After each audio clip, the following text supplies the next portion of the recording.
Guys, I've been out here in the garage yesterday and this morning. This is a 2012 Prius 5,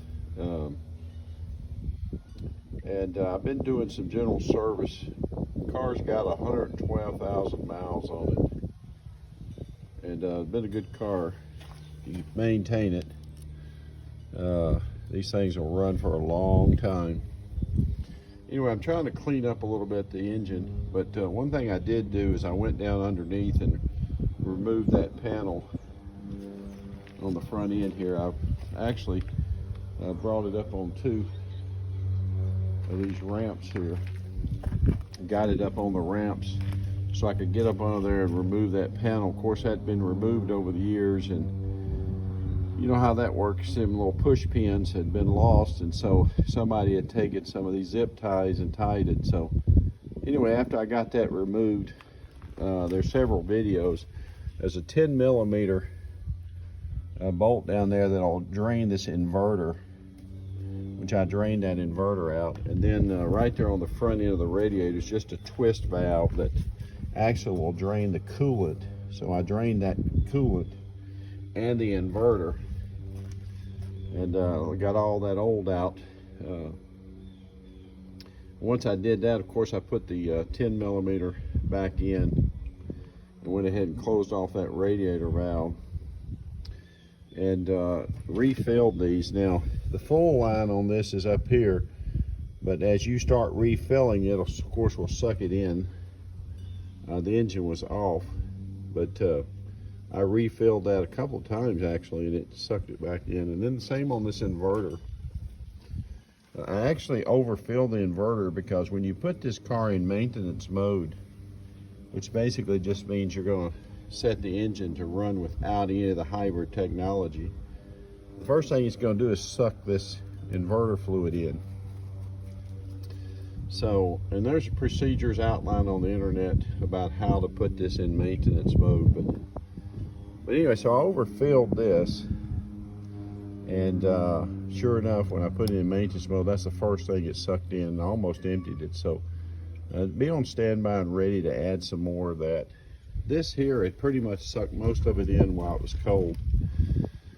But once it was started in maintenance mode, I let the engine run through a couple of cycles of the fan kicking on. And you can see the fill marks.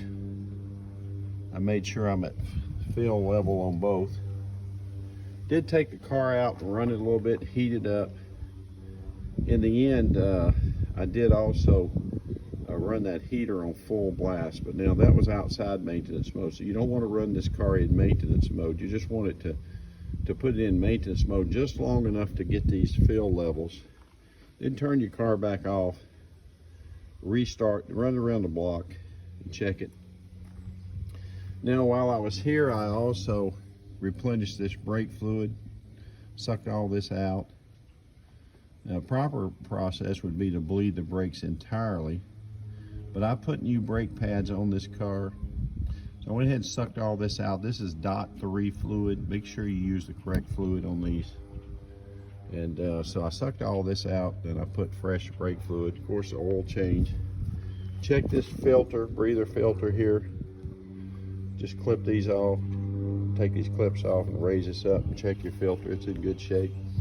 Did change out the tranny fluid. That's a bolt also underneath. Drain it out, replace that. Be sure when you use the fluid, replace these coolant fluids that you use, that Asian. It's a pink stuff, you can see. And they make coolant for European cars, for Asian cars, American cars, GM and so forth. So be sure you use the right stuff. And I did go back with the pink Asian version here. Now it ends up using about a gallon and a half, so you'll need two. And then on the DOT3, you can just buy you a bottle. Like I said, I've replaced the brake pads here. While I'm here, of course, I did the windshield coolant too. So, but anyway, I have changed the plugs on the car. You know, to change the plugs is quite a process, because you do have to remove this panel up here. and then of course get rid of this cover so you can get down there and replace them plugs. But I've replaced the plugs. Now, one thing I am going to do next is I'm going to get down here and replace the struts and shocks. And you can see they're attached here with the bolts. Now, if you have the proper hardware, you can get under here and tighten these and unloosen them.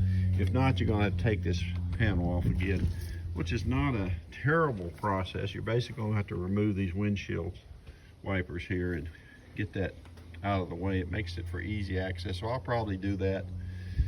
I will replace the rear shocks, and on the front end, instead of just the shocks, I'll probably do shocks and springs in combo.